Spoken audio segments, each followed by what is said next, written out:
Ya, start dari IHSG dulu. Start dari IHSG dulu ya. Kan harus demure katanya. Oke. Lihat IHSG. IHSG-nya naik hari ini. Potensi nutup gap di 6871 yang ditok-tok yang di YT ke Igoy ya. Intinya sih sebenarnya tren gedenya tuh masih turun lah. Hari ini naiknya tuh baru satu candle aja. Naiknya lumayan 2,9%, didorong oleh saham Big Banks, dimana nanti aku akan bahas. Aku akan bahas di sini. Ya, ini BMRI hari ini naik 5,85%. Ini baru pemanasan market. BBNI naik 4,58%. BBRI naik 4,4%, BBCA naik 3,9%. Dan saham grup Barito ada brand naik 14,22%, BRPT naik, bentar ya, let me check. Ya, ini BRPT naik 7,41%, terus TPIA ini baru update market hari ini naik 7,89%, dan juga Cuan naik 14,67%, terus Petro naik 8,07%. Nah, jadi biasanya yang gerakin IHSG itu kalau nggak saham Big Banks, itu saham-saham yang size-nya gede lainnya tapi liquidity-nya agak kecil sih. Saham-sahamnya Papa PP gitu, tapi hari ini naik semua, jadi ngedorong IHSG-nya naik. Tadi ada yang bilang, ini saham Kumlo dibeli sama pemiliknya sendiri. Nggak salah sih, boleh-boleh aja mereka beli, ya namanya mau beli perusahaannya sendiri gitu loh. Tapi saham apa sih? Ada yang penasaran?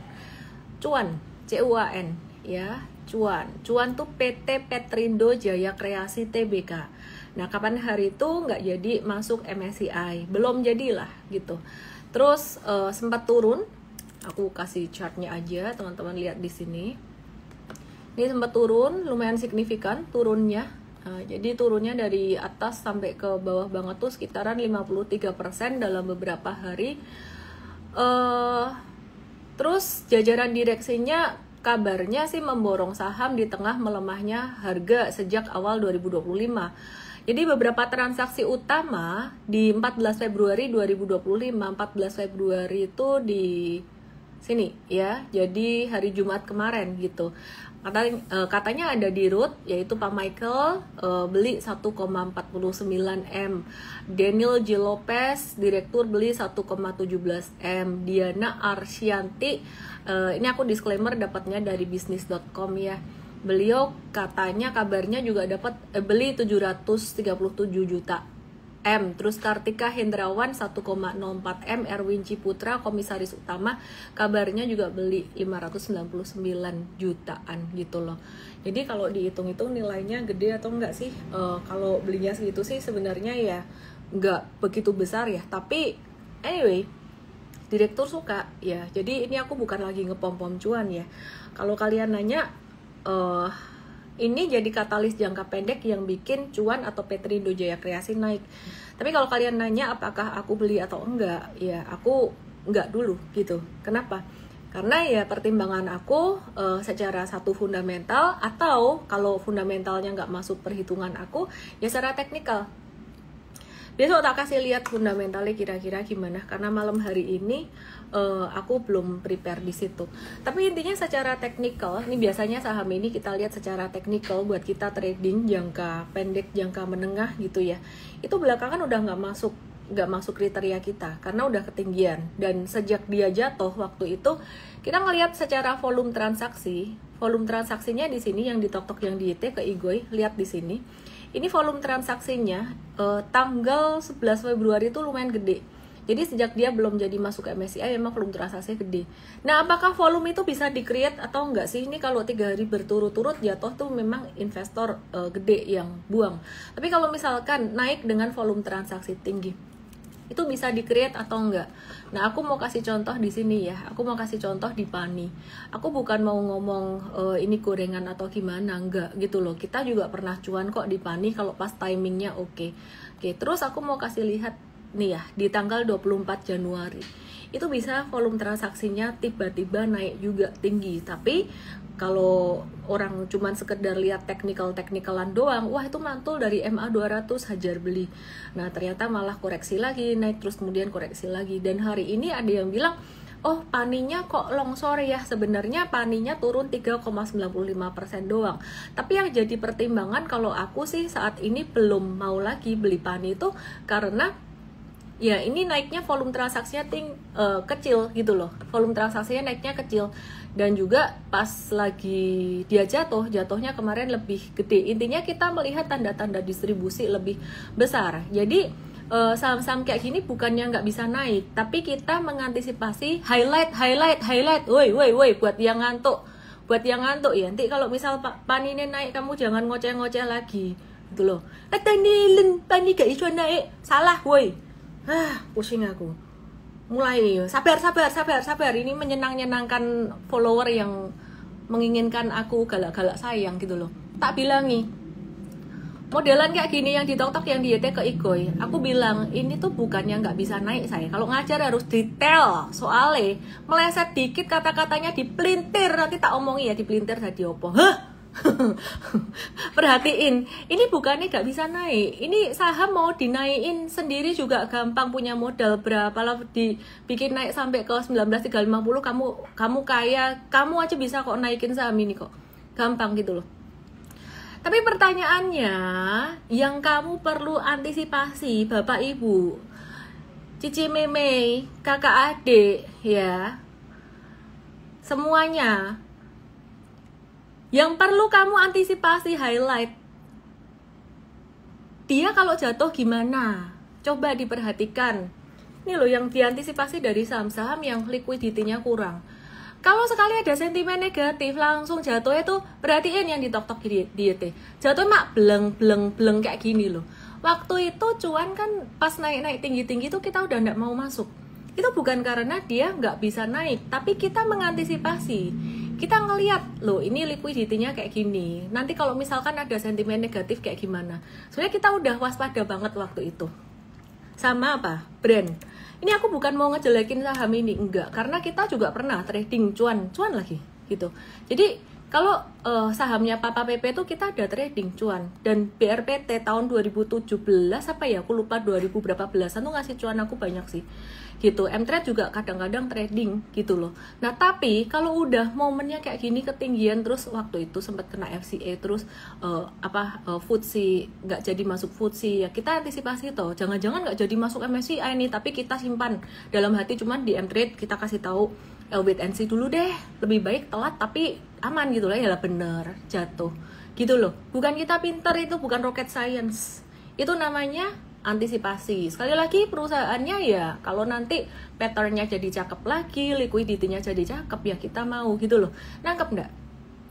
Aku tak buka dulu komennya, nangkep nggak? Jadi sekali lagi ya aku perjelas ya, buat orang-orang yang suka bingung gitu loh karena terlalu banyak ngedengerin sana sini, aku perjelas. Kadang-kadang kita nggak mau masuk di satu saham itu bukan karena dia nggak bisa naik. Jadi jangan ngomongannya dibolak-balik, apalagi kalau sudah masuk grup yang grupnya pom-pom saham. Kebetulan aku tuh nggak ngikutin, jujur aku nggak ngikutin grup apa, bahas saham apa tuh aku nggak ngikutin.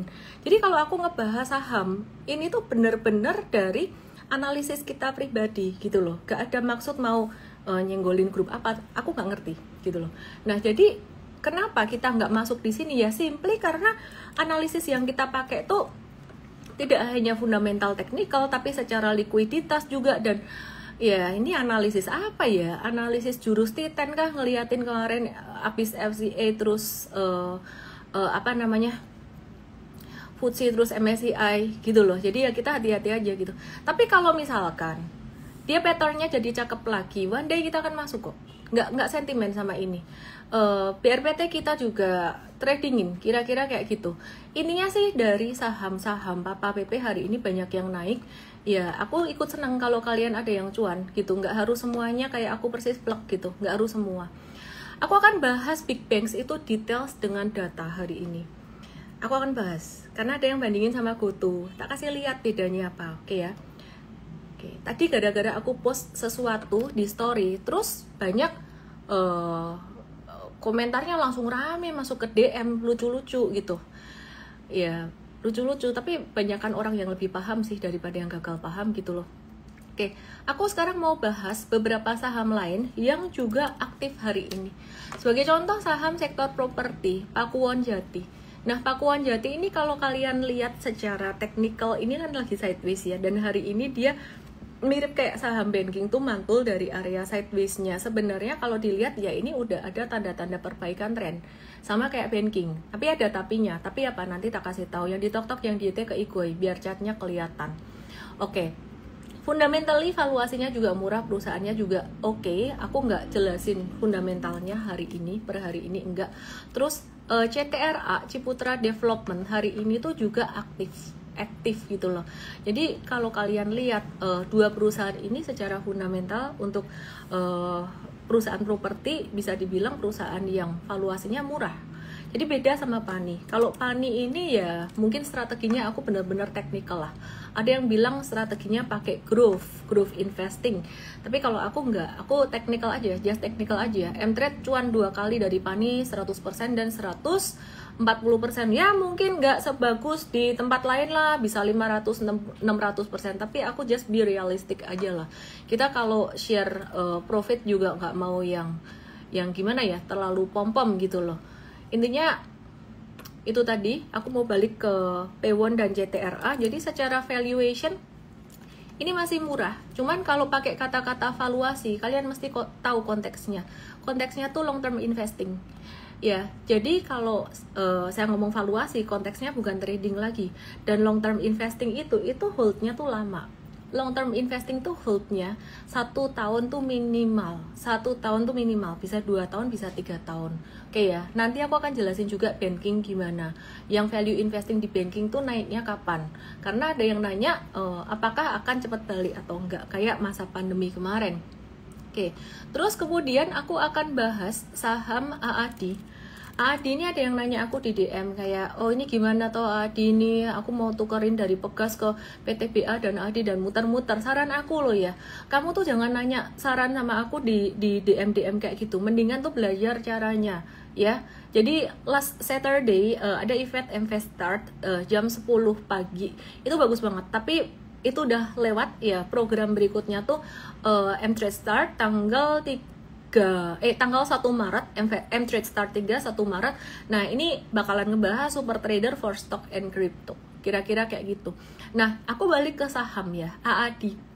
AAD ini aku udah bahas beberapa kali. Kalau kalian baru nonton aku sekali ini, intinya sejak dia keluar dari ADRO dan dia penyumbang income dan laba terbesar di Adaro, kemungkinan besar AAD ini bakalan ngebagiin dividen lumayan gede. Dan dibandingin dari harga sekarang, itu dividen yieldnya kemungkinan, disclaimer juga. Nah, jangan dipelintir kata-kataku. Kata Ellen, dividen yieldnya bisa sampai segini.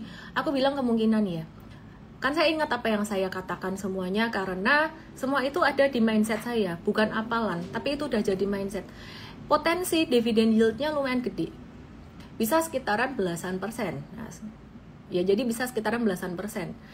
Ada kemungkinan di 17%, tapi ya ini belum tahu pastinya berapa. Kalau tiba-tiba manajemen jadi pelit, ya itu di luar kendali saya toh, gitu loh. Kan ini ngelihat berdasarkan historical. Dividen payout ratio-nya zaman dulu masih di Adaro berapa, dibagi jumlah lembar sahamnya, dapat dividen per share. Dividen per share dibagi dengan harga modal atau harga beli saham terakhir, dapat dividen yield, kira-kira kayak gitu loh. Tapi kalau tiba-tiba manajemen perusahaan bilang, kakak kita gak bagi dividen lagi, kita mau pengembangan, waduh ya itu berarti dividen investingnya nggak jalan gitu loh. Karena kan ini kan pecah dari ADRO, itu berarti manajemennya juga ya beda kan, kira-kira bukan beda sih, tapi maksud aku mungkin ada yang berubah gitu.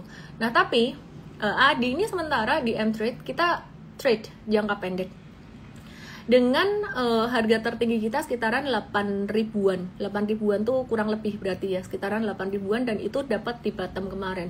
Perhatiin kalau kita analisis tuh kita nggak analisis harian kayak merah hijau tebak-tebakan, nggak kayak gitu yang di tok-tok yang detail. Lihat ke Igoi, kita ngelihat berdasarkan cycle pattern dan kadang-kadang fundamental juga. Kalau buat trading tuh fundamental pelengkap. AAD ini best price sekitaran level 76 sampai level 77. Disclaimer buat kamu-kamu yang nggak siap dengan pembatasan risiko di saham, better kamu investasi di deposito aja, karena ya ini kan kamu harus belajar. Ini kalau misalkan kena 76, tapi 76 kena di sini candlenya breakdown, jebol ke bawah, yaitu is goodbye my love lah, trader cut loss lah, gitu loh. Makanya kalau kamu masuk ke saham atau kripto, nomor satu kan yang jadi e-course, materi di e-course kita selalu nomor satu tuh money management, portfolio pinnacle money management, start small gitu loh. Start small itu bukan cuman kata-kata motivasi saya bukan penganut all in naga-naga cacing-cacing, karena saya bukan anak kemarin gitu loh. Karena saya dulu pernah ngalamin itu.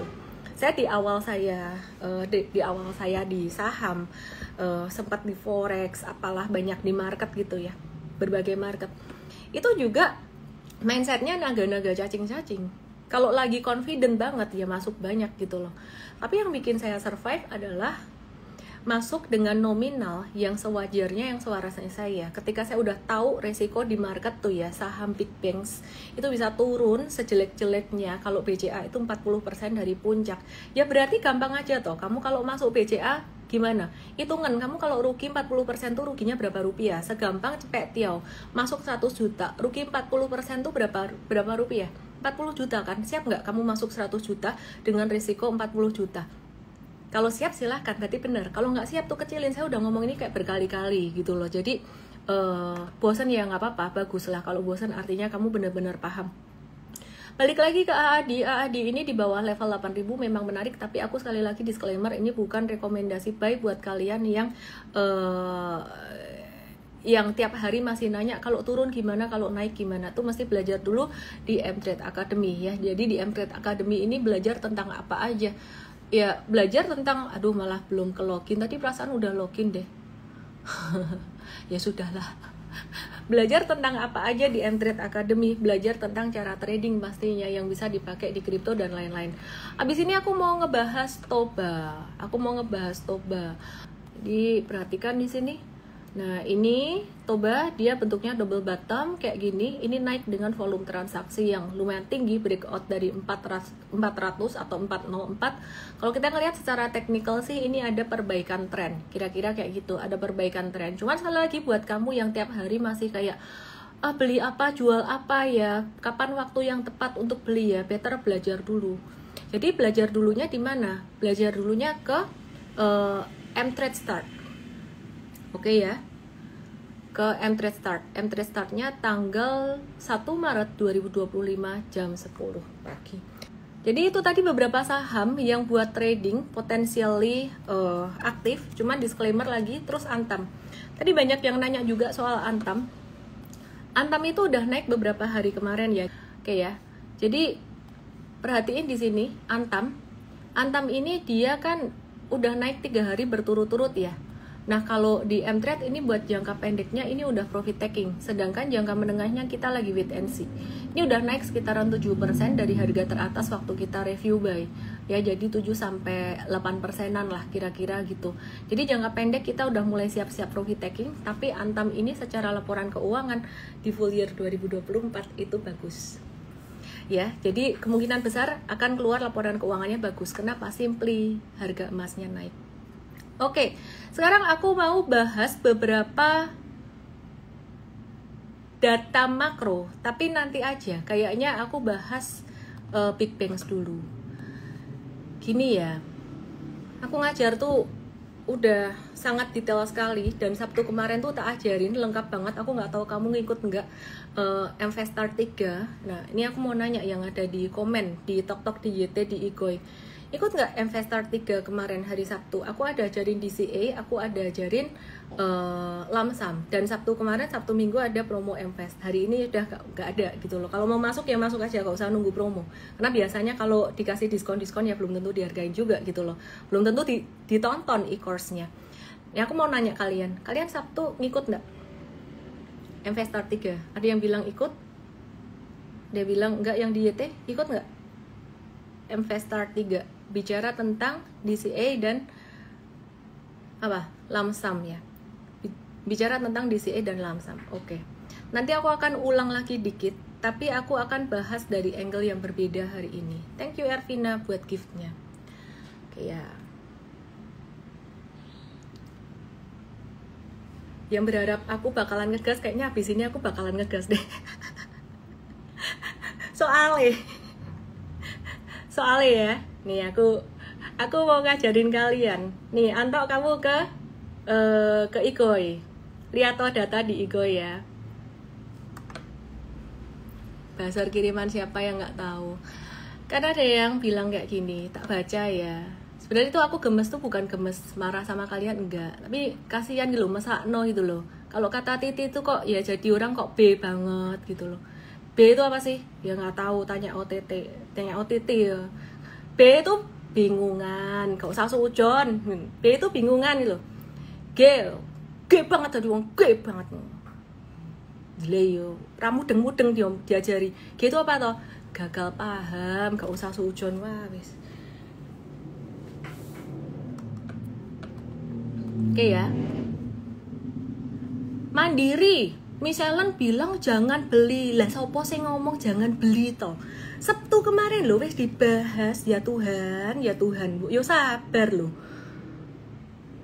Belajar loh. Sabtu kemarin ini ngoceh 2000. Gayane ngomong wis kayak siapa itu? Kayak AI sing diterokne Brandon itu, Surabaya, AI Surabaya. Mamai siapa tuh? Brandon.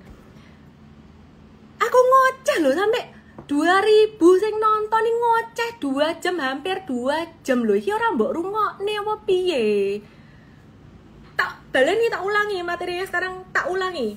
Tontonan. Wah, nek ndak nonton kebangetan kamu. Jangan bilang kamu ikut MFest gak ditonton ngisi-ngisi nih, jek takon wae. Beli di mana? Malu tau ndak gulunya? Malu. Oke ya. Nih tak kasih lihat nih. Apalagi yang bilang ini ya, tak bacain ya. Ngamuk gini loh. Ngamuk itu gemes. Kayak orang mudeng-mudeng loh diomongi kok gagal paham terus gitu loh. Nih ya, lihat di Igoi. Teman-teman lihat di Igoi. Ini dia bilang gini. Miss, kalau ngomong Big Bang tuh mbok pakai disclaimer toh, Miss. Masa Miss ngomong kalau Big Bang tuh pasti suatu hari kembali toh. Ting kalau nggak balik, ini orangnya maksud baik. Nah, kalau yang ini dia nggak komplain, ini cuma cerita orang di luar. Ini kalau nggak balik lagi, terus gimana Miss? Miss nanti disalahin, ora popo. Orang seneng bi aku ya ora popo. Gak perlu orang seneng sama saya gitu loh. Aku kasih tahu kenyataan. Lagi pula banking di luar itu ada yang nggak balik ATH loh Miss. Lah bankingnya banking apa? Banking digital, banking cilik-cilik kan sing tak omong 4 banking gede gitu loh. Loh, Miss dulu kan ini ya ngomong BRI itu kan valuasinya murah ya. Nah, terus sekarang tuh penuh retail gak naik-naik, Miss. Gitu loh. Terus di grup-grup di luar sana tuh Miss tuh diomongi, dirasani gitu loh. Katanya kebanyakan retail jadi keberatan gak iso naik. Aduh. Aku kudu nepok jidat gimana caranya. Soalnya gini loh, Miss. Dia bilang gini. Tapi bagus, terima kasih yang udah kasih informasi. Gini loh Miss, itu tuh dibanding sama GoTo Miss. Nah logatnya kira-kira Surabaya gitulah. Itu dibanding sama GoTo Miss gitu loh. Lo kok iso? Bandingnya sama GoTo gimana? Takutnya nanti turun kayak GoTo gitu loh Miss. Masya Allah, aku sampai ngakak baca itu tuh, ngakak bener. Tak forward sama temanku yang ngerti fundamentali. Kita tuh bukan marah, tak omong ya. Aku tuh sama temanku yang ngakak bener baca itu ngakak loh. Nah, iki lah mesti iki grup pom ya gitu loh. Aku nggak tahu ya. Tapi itu tuh lucu, kita tuh ngakak. Terus Miss ngomong katanya dijamin cuan. Benerin rambut dulu. Seumur hidupku ya, gak pernah aku ngomong kamu masuk saham dijamin cuan. Kalau kamu G itu gagal paham. Atau kamu B itu bingungan. Jadi mungkin G dan B-nya agak beda, Mbak Titi. Gagal paham atau bingungan, dikit-dikit dengerin orang terus. Itu mbok saham terbaik apapun, kayak BCA, ayo kamu rugi terus sih. Bisa rugi terus. Gak pernah aku ngejamin cuan. Tapi secara fundamental, lihatan dewi. Tak ajari ya, ngelihat fundamental kamu jangan pakai berita. Loh, kita bicara investasi jangka panjang sekarang. Kamu harus tahu. Kamu ini lagi ngomongin apa? Long term investing atau trading? Kalau aku ngomongin trading ya pakai chart doang, gak pakai fundamentalan. Thank you giftnya. fundamental itu buat investing. Investing itu harus fundamental dulu nomor 1. Fundamental is dead, miss. Dadet. Salah kamu ngeliat fundamentalis yang mbok urusi saham-saham valuasinya tinggi gitu loh. Kalau fundamental is dead, yang namanya MSCI, yang namanya perusahaan-perusahaan besar, mereka nggak akan pakai fundamental, terus pakainya apa? Jadi thank you Mudita. Ya, jadi jangan dihiraukan, jangan dimasukkan ke hati. Enggak. Aku nggak masukin ke hati. Aku tuh udah biasa kayak gini tuh udah dari tahun 2011 aku ngajar. Dan kayak gini tuh santai. Aku ngebahas tuh santai. Itu bukan dimasukkan ke hati. Tapi aku harus share ini ke kalian supaya kalian tuh nangkep mindsetnya. Ini tak kasih lihat yang ditotok yang diete ke Igoi. Lihat di Igoi ya. Karena nih aku ndak terus terang kayak gini tuh kalian ndak mudeng. Oke, tabel perbandingan 4 big banks. Ini kapan hari udah pernah dibahas. Wah, ini gimana ngegesernya ke kiri ya? Ya mohon maaf kalau kecil ya. Kalau mau gede di webinar MFest kemarin gitu. Oke, lihat yang di tok-tok yang di YT ke Igoi. Karena di Igoi aku lagi ngasih lihat chart. Tak jelasin satu-satu. Nih loh, sampai timku ini lembur tadi. Tahu nggak? Gara-gara apa? Mereka tuh, wah, menyediakan data yang terbaik. Mereka selalu sediakan data yang terbaik. Jadi nggak mau yang sekedar ini. Perhatikan, ini sumbernya RTI. Ini adalah income statement. Aduh, digedein bisa nggak ya? Aku coba besarkan ya. Nah, kelihatan wes, mantep nih teman-teman yang di tok-tok yang di YT ke Igoi sekarang. Ribuan yang nonton dah baik-baik, aku diajarin di sini udah bagi di mana, nggak apa-apa, aku seneng kok ngajarin kayak gini. Yuk, lucu aja soalnya jadi bahan ketawaan sama temenku, ngakak-ngakak kita. Jadi perhatikan di sini. Ini ya income statement, lihat toh, ini data ini semua kalian bisa lihat di mana-mana kok. Dari website perusahaan tuh juga ada kayak ginian, tapi kurang lebih lah.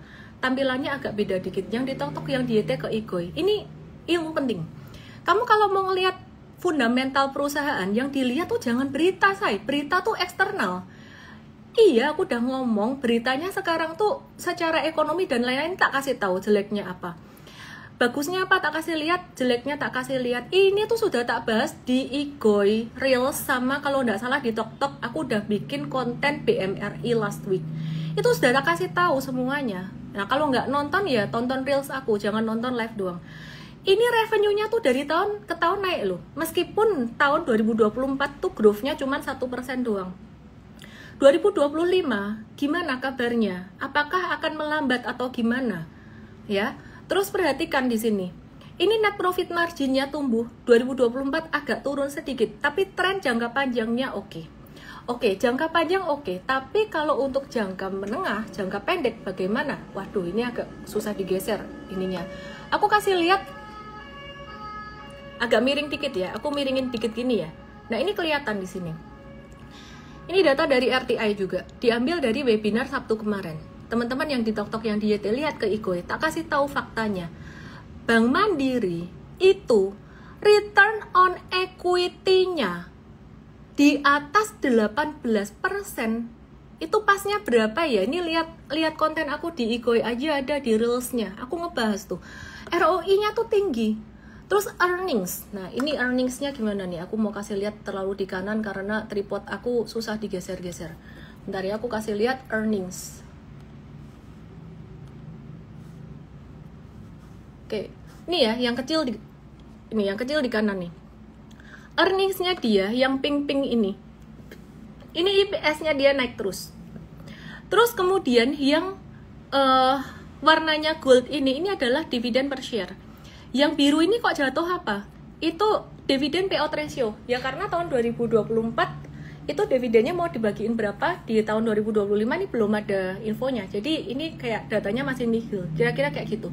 Jadi kalau kamu ngelihat BMRI itu secara fundamental dulu ya, di MFest tuh tak ajarin 4 poin. Tapi poin ketiga, aku langsung aja ke poin ketiga lah. Waktunya nggak cukup. Bisa sampai seminar ntar sampai besok pagi sampai semalam gitu ya.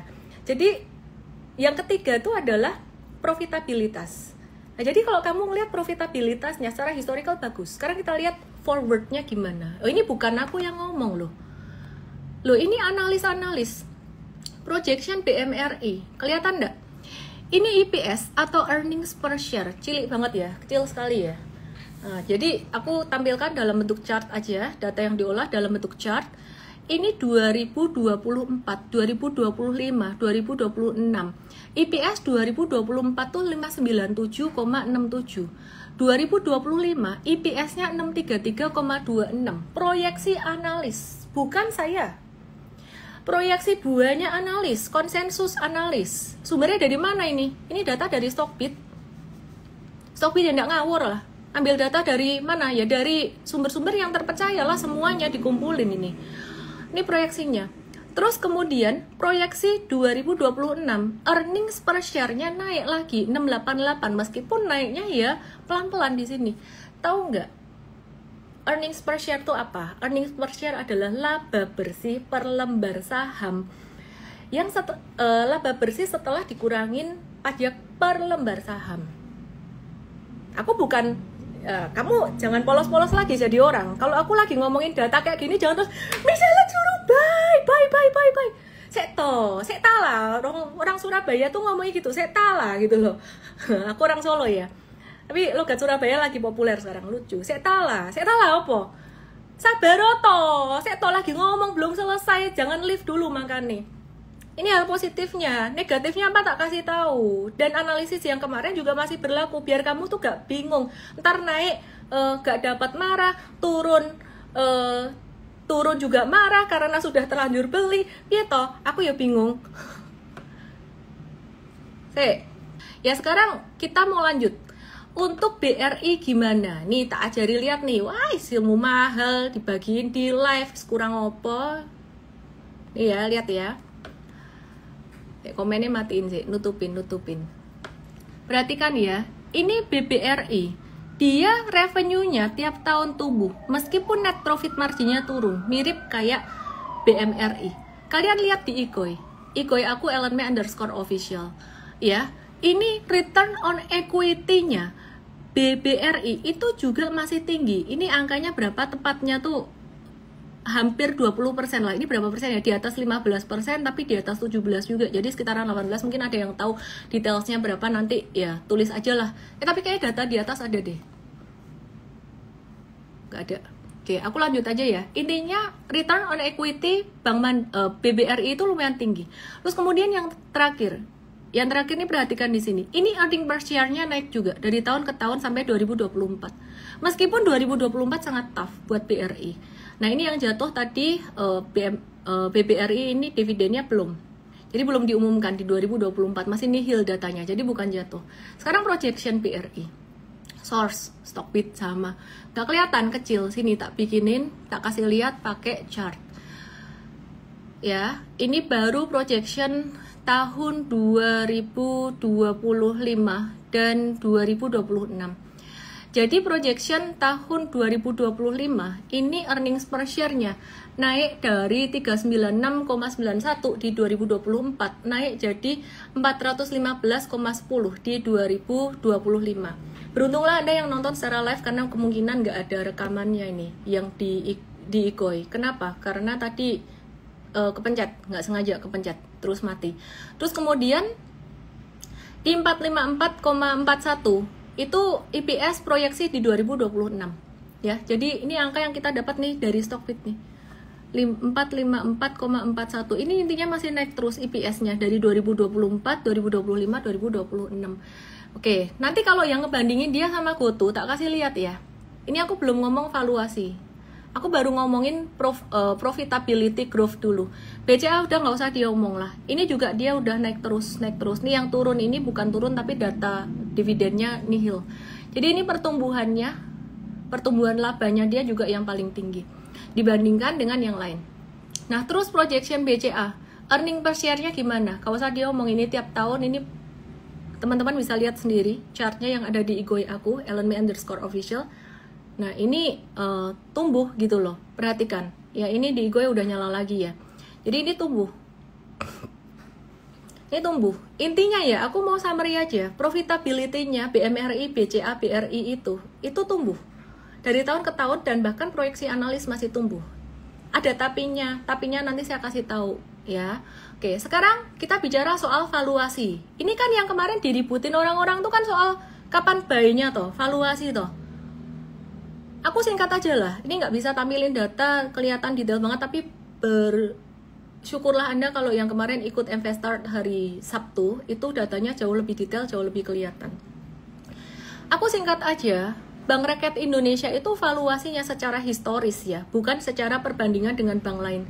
Secara historis, valuasinya Bank Rakyat Indonesia ini yang paling murah dibandingkan dengan teman-temannya di peers yang sama, teman-temannya atau peers yang sama. Jadi 3 big banks. Aku gak ngomongin semua big banks, gak analisis semua big banks. Jadi kalau kalian ngomong, lah itu saham apalah, bank ini, bank itu turun terus, ya karena aku gak bahas saham itu tuh. Tolong jangan kata-kataku dibolak-balik gitu kayak tahu walik gitu loh. Jadi perhatikan di sini, ini valuasinya si BBRI ini udah di standar deviasi -1. Bahkan kalau menurut datanya Bloomberg, ini tuh udah mendekati standar deviasi -2. Kira-kira kayak gitu. Data Mfast lebih konservatif. Data Bloomberg kemarin kita lihat lebih cepat kena under value-nya. Jadi teman-teman lihat di IGOE-nya udah nyala lagi. Ini yang jadi perdebatan kan, yang tadi orang marah-marah kan. Tak kasih tahu ya. Bank Mandiri itu valuasinya sampai hari ini data kami itu baru slightly discounted. Oh, berarti mau diskon lagi. Sabar, nanti tak kasih tahu. Slightly discounted. Kemudian BCA itu juga sama. Dia tuh baru di fair value, slightly discounted. Tapi kalau BCA lain lah ya.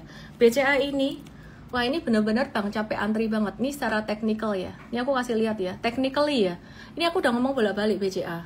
Kena ungu, jangan kamu ngomong aku gak ngomong gitu loh. Ya, lihat nih ya. BCA kalau kena ungu nih mantul. Nah, bolak-balik nih kena ungu susah banget jebol ke bawah. Apalagi dia mau kena MA 50 di 8450 ini susah. Tapi mindsetnya gini loh, Dul. Aku tak ikut-ikut Mas Irwan Prasetyo. Mindsetnya gini loh, Dul. Jangan ngamuk-ngamuk, BCA gak kena 8450, salahmu dulu. Suruh aku beli 8450. Woi, siapa sih nyuruh kowe? Gak ada yang suruh kamu, even kamu masuk saham, gak ada yang suruh kamu yang masuk saham. Gak ada. Tak bilangin, gak ada yang suruh kamu harus beli cut pas di 8450. Aku tuh bilang BCA tuh kalau kena ungu ini wes api. Tapi ya kalau kita dikasih diskon lagi di 8450 kan ya syukur puji Tuhan, alhamdulillah toh. Ya kan? Syukur puji Tuhan, alhamdulillah gitu loh. Gitu loh, ya. Jadi kalau misalkan dikasih diskon lagi, ya masuklah di sini. Masuklah dikit-dikit. Yang paling penting apa sih? Kamu masih punya duit kan? Oke. Sekarang konteksnya BMRI.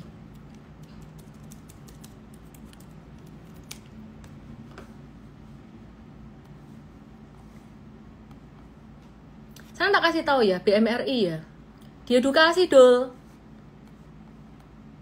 Yang tidak merasa, tolong jangan merasa tersinggung ya. Kini kan aku nyenggolin orang-orang yang gak mau belajar dulu. Tahu nggak sih habis aku ngepost storyku tadi, aku dapat DM tuh kayak gini. Gemes aku. Gini, Miss, jadi sekarang udah waktunya beli BCA, Bank Mandiri, BRI belum? Saya nanya, lah kamu ngikutin ndak? Acara Sabtu kemarin kan, Sabtu kemarin juga terbuka untuk umum tuh. Ikut. Sorry ya kalau kamu yang dapat DM aku terus kamu nonton ini tuh, ya saya harap nggak tersinggung sih. Karena kan ya galak-galak sayang gitu loh. Ikut. Ya tak tes loh bilang ikut. Loh, kalau ikut aku bilang apa? Waktu itu sudah tak jawab semuanya loh. Bocorin lah Miss dikit. Loh lah kamu tak banjir-banjirin kok masih minta bocoran dikit. Itu udah tak kasih tahu semuanya. Baik yang cara mau DCA maupun lamsam tuh udah dikasih tahu semuanya. Fokus belajar. Jangan cuman minta rekomendasi doang. Oke. Nih loh, BMRI ya. Nih, lihatan tadi udah tak kasih tahu profitabilitasnya. Ini BMRI. MA50 monthly, ini support kuat juga. 5.300 itu average. 4131 itu standar deviasi PBV-nya di -1. 2.700 itu standar deviasi PBV di -2. Kalau teman-teman value investor, jiwa seorang value investor itu nawarnya pelit. Jika kamu nggak tahu, kamu itu pakai strategi value investor atau trading, better belajar dulu, ya. Jadi value investor itu jiwanya. Nawarnya pelit, dapat sudah, nggak dapat nggak apa-apa. Dapat sudah, nggak dapat, aku berarti masih ngumpulin cash. Dan setara cash, masih ngumpulin modal. Tuh loh, orang kaya tuh kayak gitu. Nggak mindsetnya naga cacing. Mau all in. All innya di berapa? Oh, nawar ah, pelit ah. Katanya Miss bisa kok standar deviasi -2. Saya ngomong sopo iso kena situ, tak omongi bolak-balik loh, Dul. Udah tak omongi bolak-balik itu apa? Aku udah ngomong bolak-balik, angka itu tuh belum tentu kesentuh, gitu loh. Jadi maksud aku tuh kalau kamu misalkan mau nawar di sini, ya boleh, tapi jika memang benar-benar kebelet banget pengen dapat ini, itu kamu masuknya dikit-dikit nggak apa-apa. Aku antisipasi kenapa? Jangan sampai kejadian BRI itu terulang lagi. Kenapa? Belum dapat di best price, lu ngomel-ngomel duit lu habis, lo salahnya sopo? Wes diajari DCA gak ditonton. Diajari DCA dan lamsam gak ditonton, dikasih webinar gratis gak ditonton, gitu loh. Kalau nggak merasa sih ya nggak usah merasa tersinggung. Yang di TokTok, yang di YT aku masih kasih lihat ini chartnya di Igoy. Berarti kan di sini ya. Ini kena EMA 50 monthly, mantul. Oke, sekarang saya mau kasih tahu intinya gimana sih pantulannya Bank Mandiri hari ini, kan yang paling kalian tunggu-tunggu tuh. Pantulannya hari ini itu steady nggak? Jangan-jangan pantulannya cuman sementara, ya. Teman-teman yang di TokTok, yang di detail, lihat di sini, lihat di Igoy. Pantulannya ini steady, benar-benar kuat atau cuman sementara? Lihat di Igoy. Igoynya @ellenme_official. Sekarang saya ajak kalian mikir. Dia naik, dia turun karena apa? Beberapa hari yang lalu BMRI turun, BCA turun, BCA dulu yang turun, habis itu BMRI. Kenapa?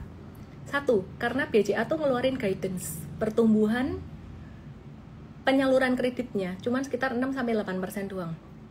Dimana tahun 2024 itu 2 digit atau sekitaran, ya adalah berapa belas ya, kalau nggak salah 13%-an kalau nggak salah, ingat aku. Kalau salah tolong dikoreksi. Sedangkan Bank Mandiri dari 19% itu dia nurunin juga jadi 10-12%. Jadi investor-investor gede jualan, profit taking setelah mereka cuan, belanjaan dari zaman dulu mereka masih cuan. Dan itu wajar buat mereka profit taking. Faktor berikutnya adalah perlambatan perekonomian, di mana resiko perekonomian itu lumayan besar sejak Donald Trump jadi presiden. Perhatiin. Tiap kali Donald Trump ngomong apa, itu market itu ngerespon. Tidak hanya di saham Indo, tapi juga di saham US dan juga di kripto. Yang kedua, pemerintahan kita tuh juga pemerintahan yang masih baru, di mana setiap kebijakannya itu dipantau sama investor-investor gede. Nah, jadi kalau kebijakannya kayak apa sih? Mereka tuh kan mikir tuh. Beberapa hari yang lalu, 1-2 minggu yang lalu sempat keluar angin atau asap entah dari mana bilang gaji ke-13 ASN nggak cair meskipun udah dibantah Bu Sri Mulyani. Itu celetukan dari mana gitu loh. Itu bikin investor tuh takut sebenarnya. Jadi mikir-mikir, wah ini faktor ketidakpastiannya gede. Anggaran dipangkas banyak, ini efisiensi untuk MBG. Mereka mikir-mikir gitu loh. Ini kan masih sesuatu yang baru. Terus apalagi adalah macam-macam hal-hal baru. Tapi ketika Pak Prabowo ngeluarin sesuatu yang positif, hari ini yang positif itu DHE. Tahu nggak sih DHE itu apa? DHE itu devisa hasil ekspor yang disimpan di dalam negeri, ya. Prabowo tuh mewajibkan DHE itu 100% yang disimpan di dalam negeri kecuali sektor migas. Dan singkat cerita aja ya, DHE ini nilainya berapa? Kalau ditargetkan 80 miliar US dollar, itu nilainya 1,2 kuadriliun, 1.298 triliun rupiah masuk ke pasar keuangan. Dampak positifnya, ya rupiah langsung naik. Itu baru positif hari ini. Nanti saya kasih tahu negatif-negatifnya yang lain apa. Dengerin ya. Oke, jadi investor besar itu mereka sebenarnya ngelihat kondisi kayak gini, kayak BI nurunin suku bunga 15 Januari, itu mereka masuk gitu loh. Nah, aku nanti kasih tahu lagi selengkapnya gimana. rupiahnya stabil, dan itu mendorong investasi di dalam negeri, rupiah menguat. Oke, tapi ada beberapa dampak negatif yang aku gak perlu bahas hari ini, nanti lain kali aja mungkin di konten. Yang jelas DHE itu jika berjalan dengan baik, program yang tadi Pak Prabowo sempat katakan itu bakalan nambah likuiditas bank. Ya, likuiditas itu apa? Kemampuan bank buat memenuhi kewajiban jangka pendeknya. Singkat cerita, gampangnya aja lah, kamu mau tarik tunai di bank, yang paling gampang siapa?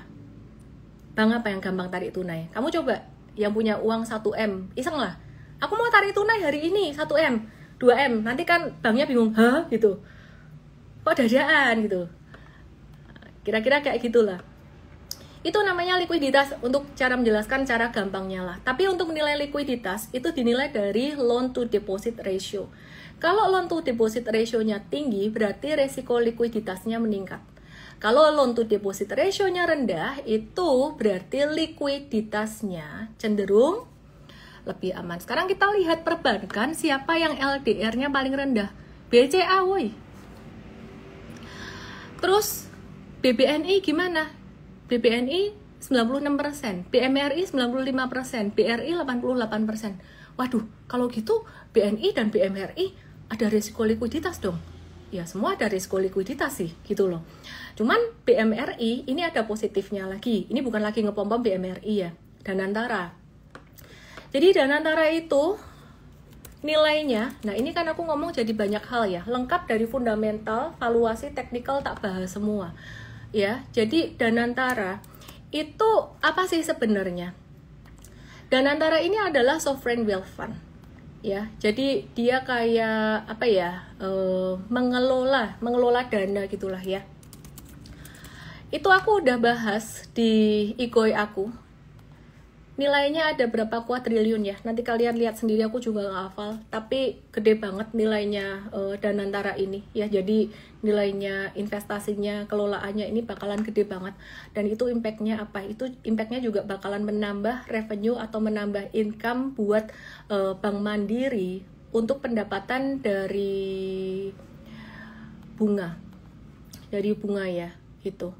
Jadi akan ada kenaikan investasi, dan terus buat Bank Mandiri sendiri ini impactnya bakalan positif. Tapi ada negatifnya juga, kemarin aku udah bahas sebenarnya.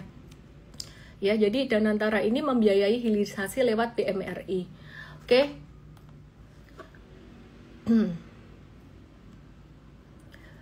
Peningkatan pembiayaan, karena ada peningkatan pembiayaan, itu Bank Mandiri akan terlibat dalam pembiayaan proyek hilirisasi gede.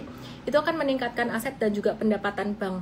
Tapi ada tantangannya juga, tantangannya dari regulasi atau ketidakpastian terkait aturan teknis yang baru yang bisa mempengaruhi implementasi atau kelancaran proyeknya gitu.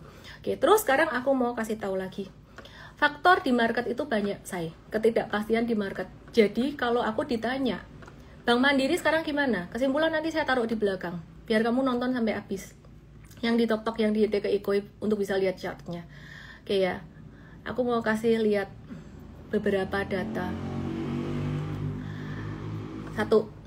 Si Dewa Mabok Donald Trump, dia lagi menyiapkan tarif baru impor mobil.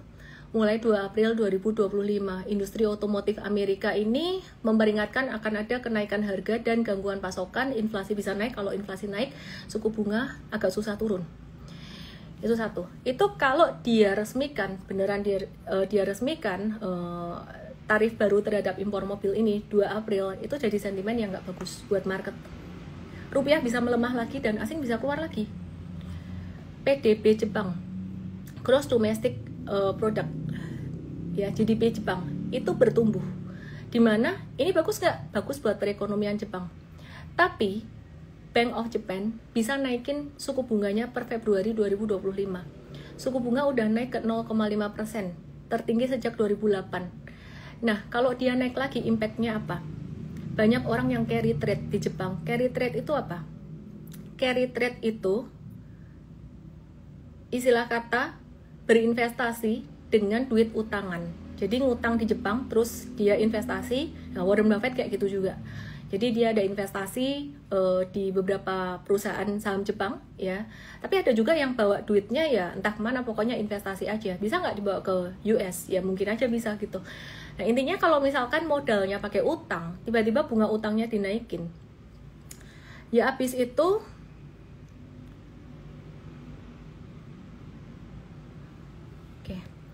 jadi kalau pakai utang modalnya, bunga utang dinaikin ya resikonya jadi lebih gede kan secara investasi. Habis itu keluar. Orang-orang bisa keluar dari situ. Dan kalau keluar, saham bisa jatuh. Saham US tuh juga bisa turun. Jadi saham US saya bilang sekarang lagi kemahalan. Kira-kira kayak gitu. Dan aku mau kasih lihat satu data yang penting banget. Dengan strategi DCA, dollar cost averaging, itu bukan sekedar averaging down yang di tok-tok yang di YT ke Igoi. Ini yang aku share hari Sabtu kemarin. Ini ibarat kayak orang, ini perhitungan sih bukan ibarat lagi. Orang nabung 10 juta tiap bulan dari Januari 2020 sampai sekarang. Ya, sampai sekarang. Kan yang lagi trending BMRI sama BBRI ya. Bentar. Nih, aku mau kasih lihat chartnya. Nah, 10 juta tiap bulan gak peduli market naik, market turun. Sampai sekarang, si orang itu yang konsisten DCA, ini dia di BRI gak rugi sampai puluhan persen. Itu loh yang dimaksud dengan strategi nyicil. Kalau valuasi tinggi, kamu masih mau masuk terus gak peduli harga berapa tuh DCA. Gitu loh, ini low risk. Gitu ya, jadi ini ruginya kecil. Nah pas lagi murah kayak gini dia dapat banyak.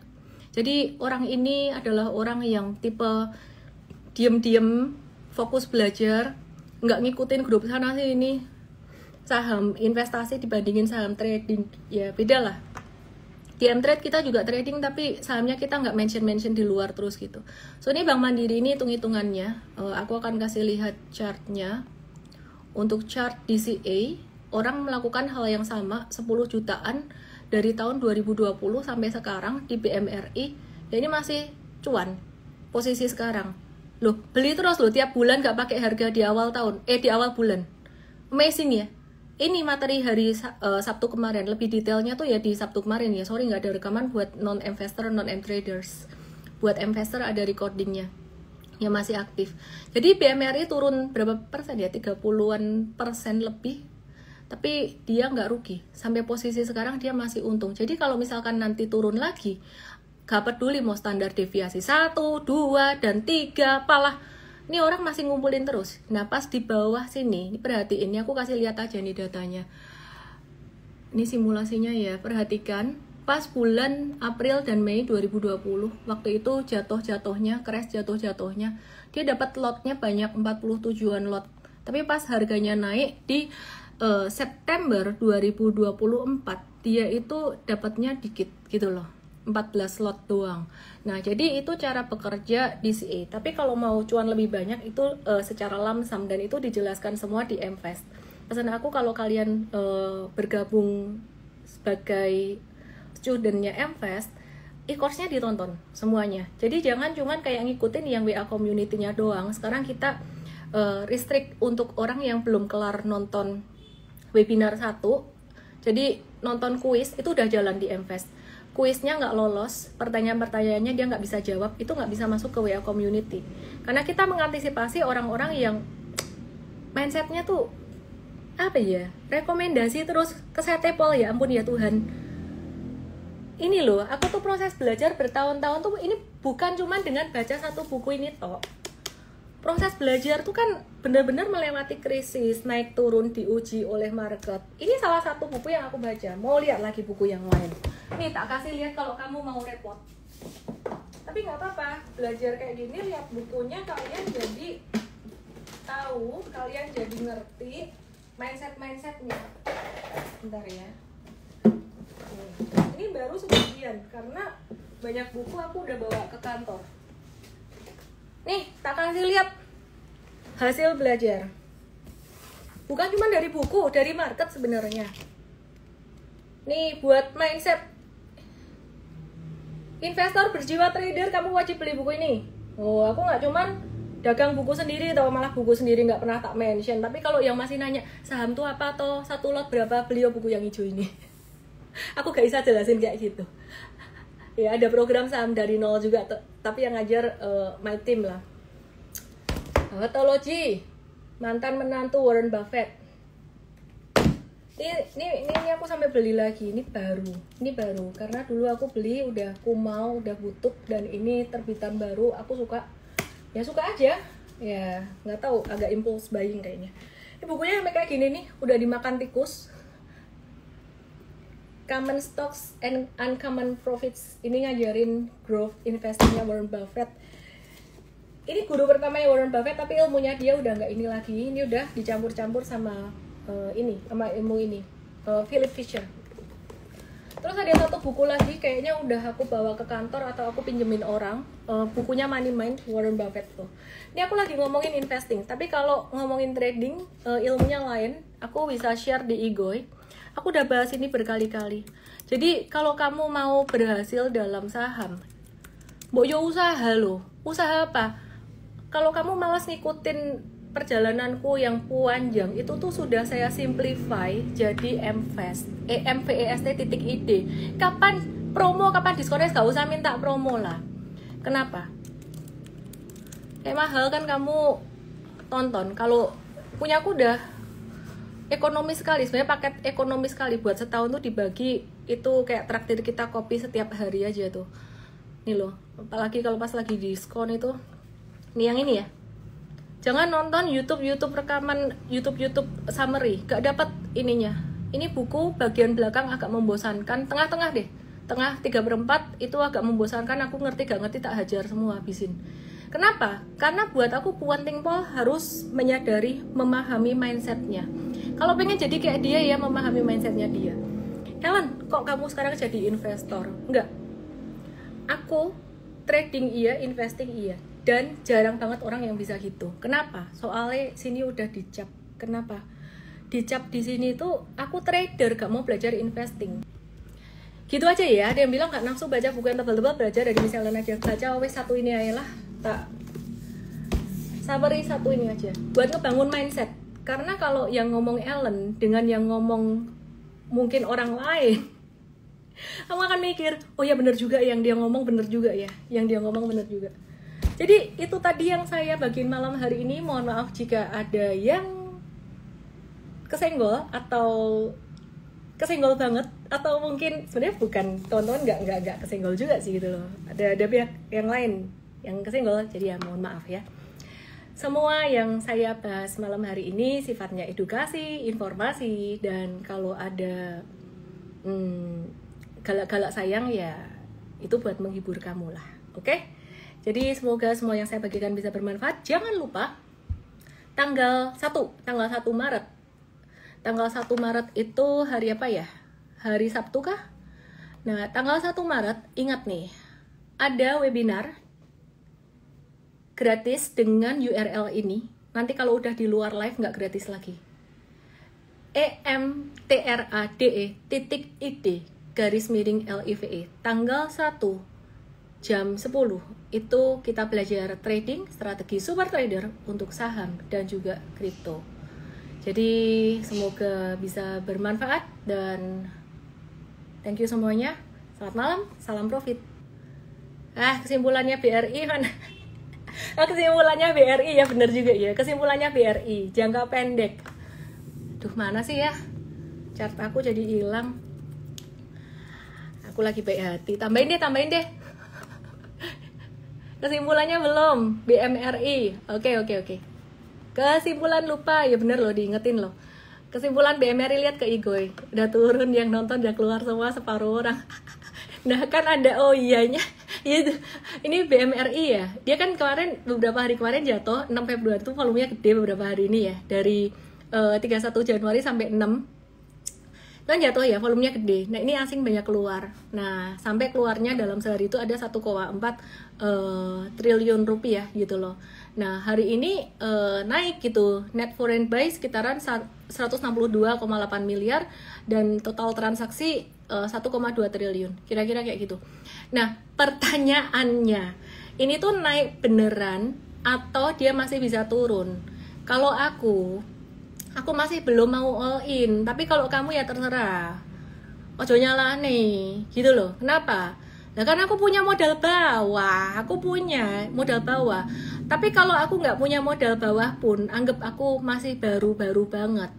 Jiwaku, hatiku nyaman dengan ngetes dulu, gitu loh. Kalau dia mau turun lagi dikasih koreksi masih bisa, gitu loh.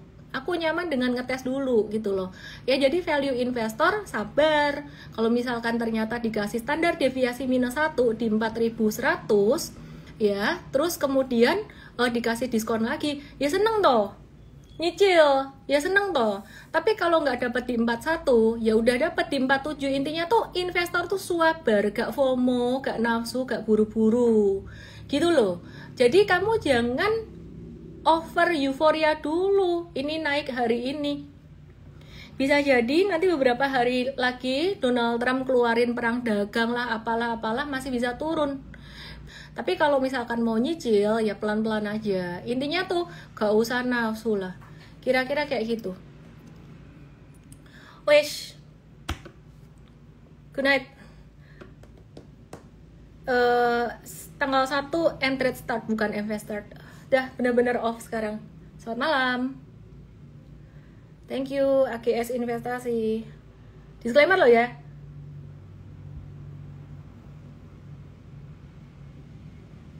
Kesimpulan hampir lenyap. Thank you udah diingatkan. Dah.